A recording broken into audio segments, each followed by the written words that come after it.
Anarchy in the School. Escuela Libre Paideia. By Julius Gavroche. Education is the art and practice of making people free. Pepita Martrin Luengo. Plato's early reflections upon education were grounded in the conviction that the ethical nature of the individual and society depended in equal measure on it. Justice was impossible in either case without education. If today, Plato's Republic is less than seductive, it is not because of his conception of education as such, but rather because of his belief that human potential is naturally dictated and distinguishable between social classes and not individuals, thus serving to simultaneously constitute and justify an authoritarian social hierarchy. A democratic society therefore calls for a radically different kind of education, one which above all educates for the self-conscious social reproduction of society, as John Dewey would so eloquently defend.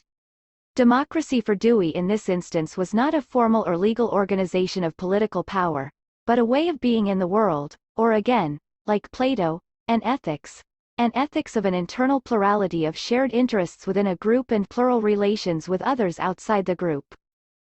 There is very likely no more radical expression of this democratic ideal than anarchism, and thus no more radical democratic education than the ideal and practice of anarchist pedagogy.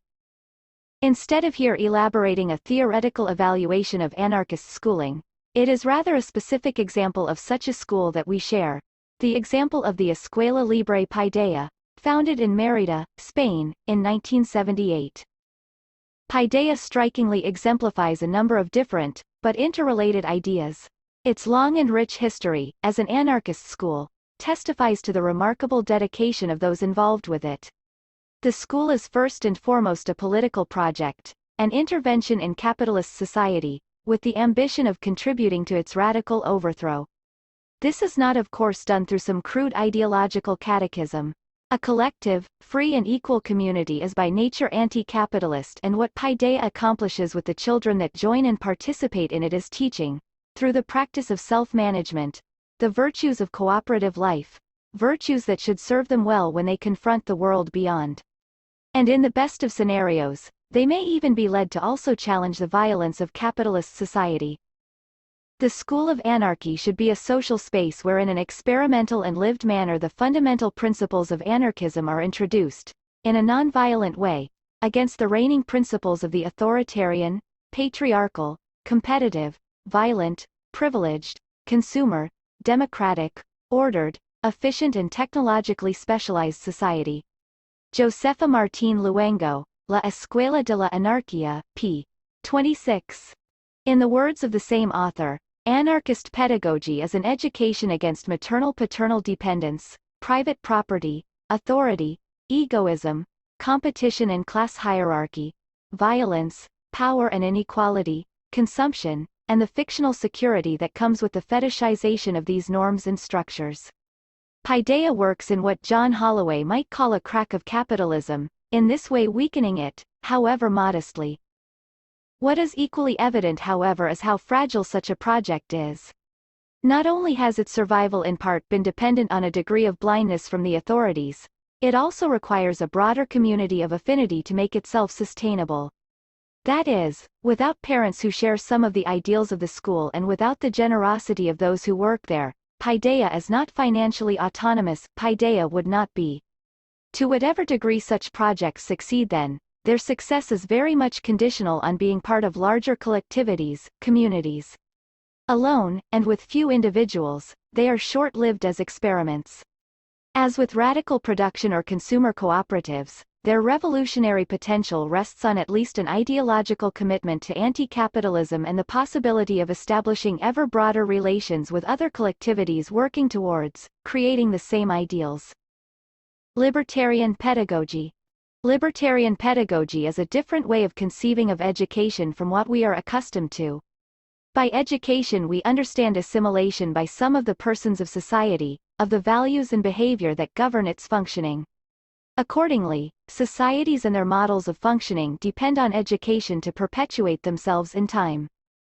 The predominant society however aims to maintain certain structures and forms of power that we believe to be unjust, for they do not permit the equal development of people, creating instead politically and economically dominant classes.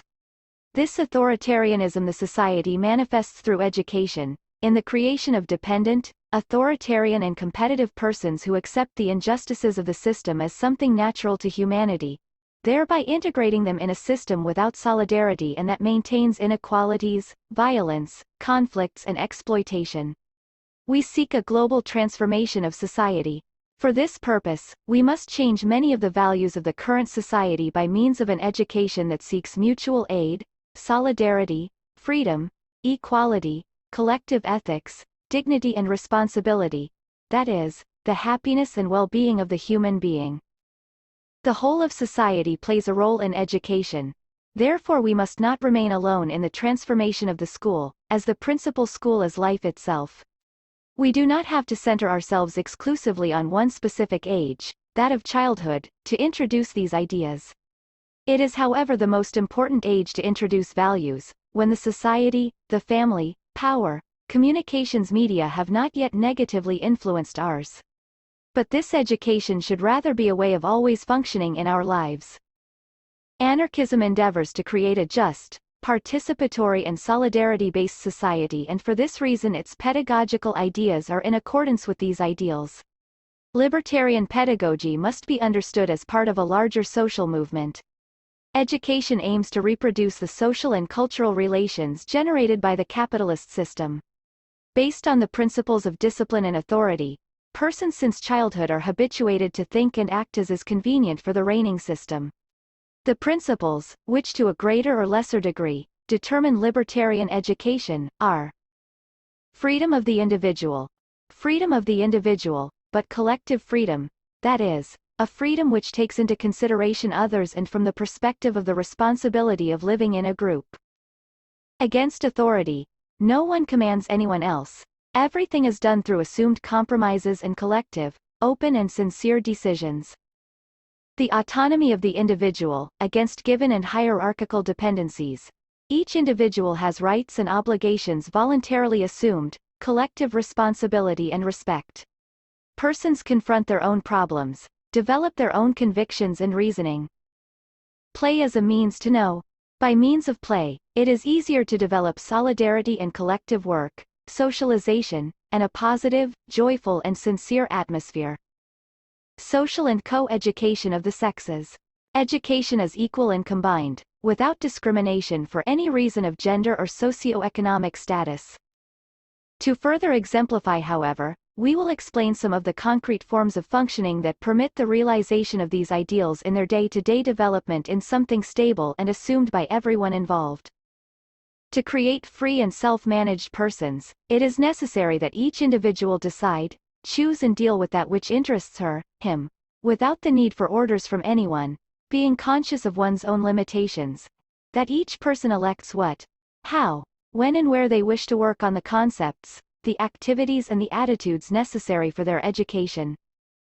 Autodidactism is important in this regard, permitting access to information that allows one to learn what one wants to learn, furthermore supporting didactic cooperation in seeking the help of other persons. Creating dynamics of egalitarian and collective work, permitting access to notebooks, books, and other published material or audio-visuals, that are chosen by each. Furthermore counting on the assistance of other students or teachers, who are but one more, with more knowledge and educational experience, but who act exclusively as sources of information and counselors without any power over anyone. Each person decides on his personal and group didactic commitments that he will try to reach in any specific semester. These commitments include not only intellectual elements, but also affective and relational with others. Self-evaluation, with the recording of observations and proofs of maturity, serve to check internal attitudes and those with the group, in addition to interests, necessities, and relations, intellectual as well as affective and social. Exams are rejected as repressive and competitive forms of knowing how the educational process is proceeding. Furthermore, daily tasks, such as cleaning, picking up after use, are shared between all people, with responsibilities distributed according to the capacities and possibilities of age. The assembly is the setting for the taking of all group decisions, always motivated by the desire of finding the best solution to problems, and where compromises are sought and are self-confirmed by adherence to them. where we communicate with sincerity with the other persons of the collective and where we give birth to our participation, our relations to others, our criticisms, our self-evaluation. Speaking freely of our doubts, sentiments and proposals, the assembly converts itself into the reference for all decision-making, for which therefore there must be a written record of opinions and decisions, as well as a clear organization for the taking of collective decisions, by consensus if possible and not by vote. The assemblies may be comprised of smaller groups to address specific issues that affect a smaller number of people or general, in which case the whole collective participates. If these are some ideas to put into practice libertarian forms in education, the path is long and continuous, with there being many problems that have to be addressed if we wish to practice libertarian pedagogies. Each assembly, each decision, each discussion, and each effort is a further step that should be positively evaluated. If we do not try, then we will not succeed.